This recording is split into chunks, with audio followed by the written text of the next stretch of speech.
It's time to take ownership. You want your clothes washed? Mama, make the boy wash his clothes. Teach him how to separate the colors from the white. Mama, let your boy cook. Teach him how to cook. Let him take ownership. Make him go grocery shopping.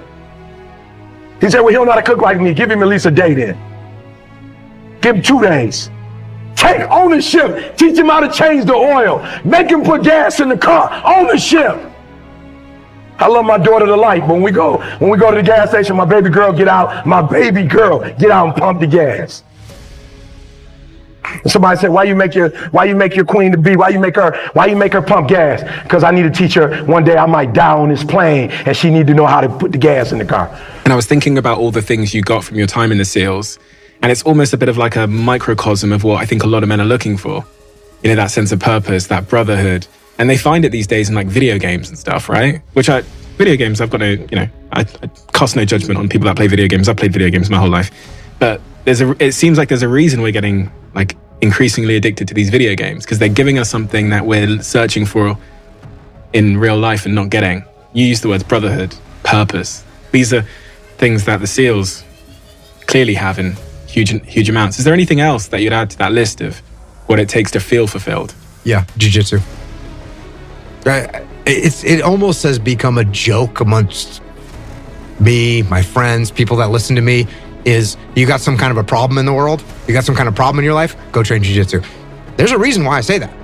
Because the things that you just mentioned, discipline. Guess what you need to go train Jiu-Jitsu when you're tired and you don't feel like it?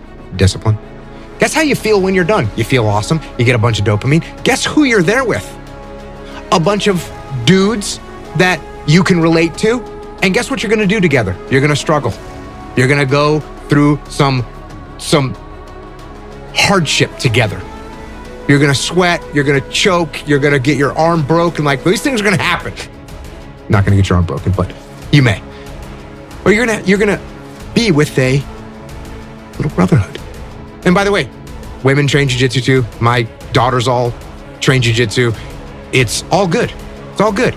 So, yeah, Jiu-Jitsu is one way. Now, look, could you go to the rock climbing gym? Yes, you could. Could you go to the CrossFit gym? Yes, you could. Could you go to the soccer field, football field, whatever? Yeah, you can do that stuff. So yeah, go do that stuff. Go do that stuff. That's shared suffering together with a group on a regular basis, whether you want to or not. Those are all little components of being in the military, being in the SEAL teams. That's what it is. That's what you're doing. What does a SEAL platoon do? They train to get ready for go to war. How do they do that? They go to the desert, they carry their guns, they run through little choreographed moves, they get hot, they carry weight. It's suffering. It's just shared suffering, and they're working together. And they're learning skills. That's what you're doing in a jiu-jitsu gym. That's what you're doing on the soccer field. So go out and do those things with other human beings, and it's gonna make things better for sure. Listen to me very closely. Make these boys grow up. Fellas, take ownership. Don't you ever say you don't have something because of what somebody's doing. So I need you to take ownership of your time, of your what? Of your mind, of your what? Oh, come on, y'all playing. I used to get so mad at Jalen. Jalen would get up. I knew it was football day because he'd get up 6 o'clock in the morning. His uniform was ready. His shoes was ready. And he would eat breakfast. I'm like, what's going on? He like, game day. Friday night lights, game day. And I would be so upset. And he like, why you hating on me? You hating on me, Dad? Like, you can't stand, I'm gonna be a football player. I'm going to the league. You hating on me. I said, I'm not hating on you. But what I hate is that the energy for school and the energy for life, you don't have the same energy for that you got for football and girls. All I'm asking for is the same energy you put in sports. I'm asking for the same thing in terms of your mind. Good man is a man who can protect and who can provide and who can serve, who can comfort, who can reprimand, who can discipline, whatever's necessary to make the world a little better because he passed through. The loud voices of this world are the 99% who don't understand exactly what you have to do. That's why when I speak and you don't understand me, it's probably a good thing. Because that probably means I'm in an area of life that you're not in. It is astounding how many people want to be spectacular in life but also want to fit in and be normal. You are, by definition, aiming for average. Normal people get normal results. Weird people get weird results. You literally can't do what everyone else does and not expect to get what everyone else has. By doing what everyone else does, you guarantee average results. Be the guy who embraces the ugly, the miserable. Be the guy who embraces hard work, the grind. Don't be afraid of being hurt. Don't be afraid of sacrificing some blood.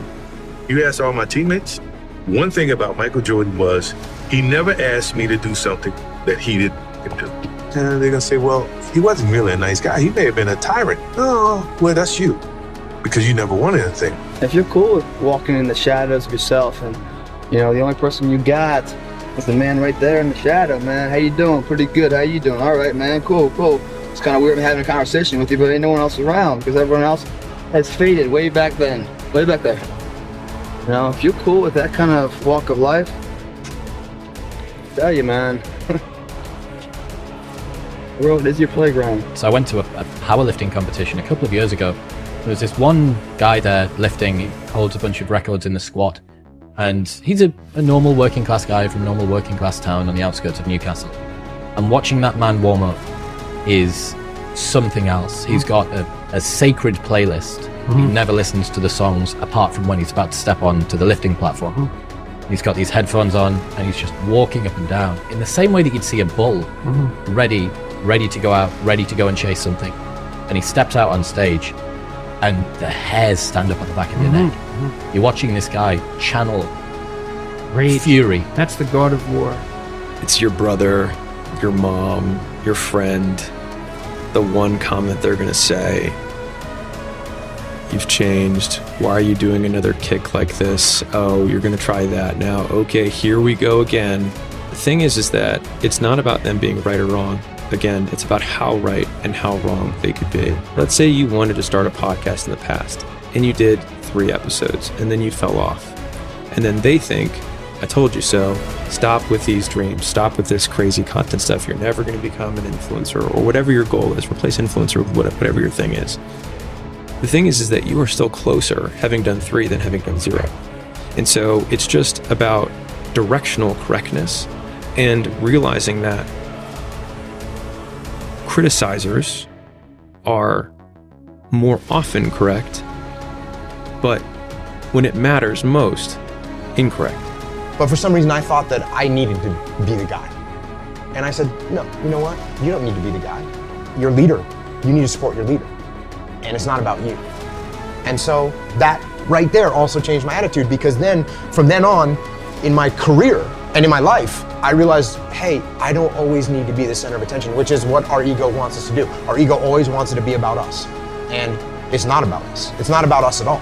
In fact, in a situation like that, where the platoon commander wants to do something, maybe he sees something that I don't see, maybe he's got a different strategic objective that he wants to accomplish, and I'm undermining that. And what does that do to our platoon? Hey, it makes me feel great, because I think, oh yeah, I might not be the guy in charge, but I'm out here making the calls. That's your ego. And what you have to do is subordinate your ego and be supportive of the person that's in charge, and you move forward together as a team, because that's what it's about. It's not about me, it's about the team.